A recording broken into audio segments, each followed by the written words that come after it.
will be continuing through the Baptist Catechism and we are on question number 52, which asks, what is forbidden in the first commandment?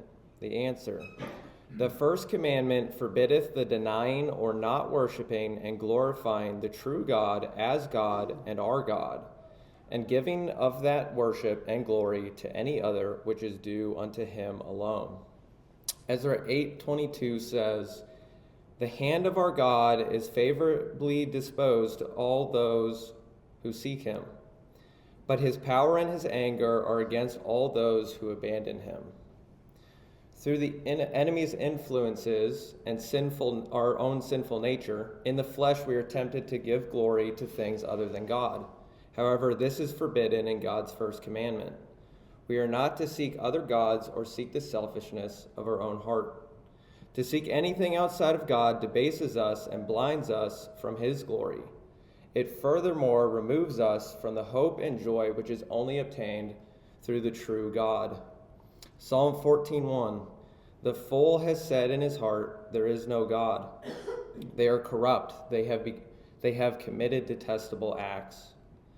There seems to be a correlation between rejecting God and falling into detestable acts. So if we deny God, we are not only denying our Creator and our source of life, we are denying even a part of ourselves.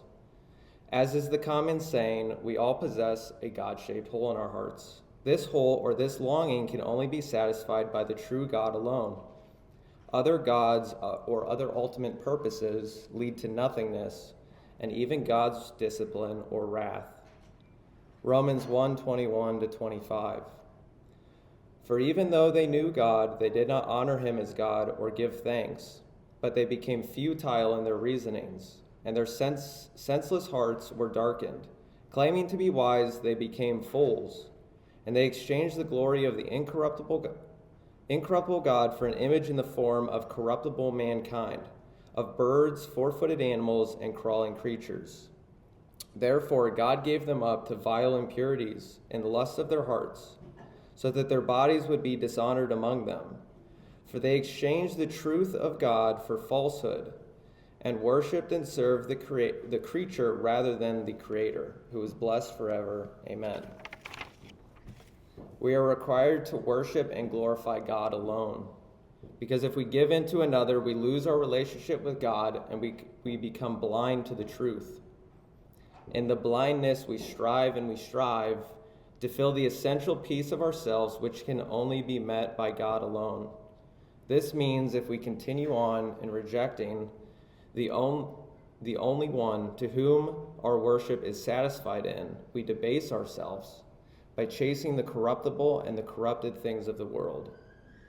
When we seek ourselves and our own pleasures and our own wants of the world, love for God and neighbor becomes an afterthought. Psalm 96:4, for great is the Lord and greatly to be praised. He is to be feared above all gods.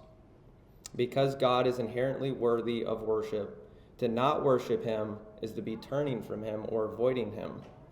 In his presence we are compelled to bow down and worship because of his incredible glory. So we must understand pride blinds us. Our human pride seeks to shift glory away from God to ourselves. Human pride is under the illusion that God is not to be glorified and significance can be obtained from somewhere else.